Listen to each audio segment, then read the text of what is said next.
Nemáš čas a prostor na dlouhé výlety? Přírodu můžeš objevovat hned za městem a společně s oživenými stezkami spojit pobyt venku se zábavou a poučením. Na naučné stezce Vrbenské rybníky si zahraj terénní poznávací hru Rybník jako dům.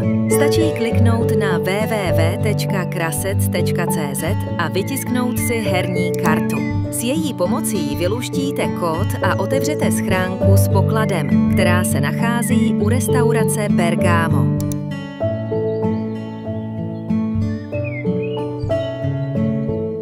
Hra začíná u tabule s nápisem Se psy pouze na vodítku.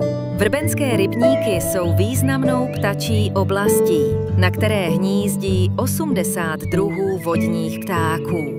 Spatřit zde můžete racky, husy, lisky, poláky, volavky i kolpíky.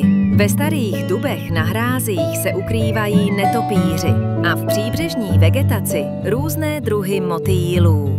Díky tomu jsou vrbenské rybníky na okraji Českých Budějovic ptačím rájem, který je dostupný všem milovníkům naší krásné přírody.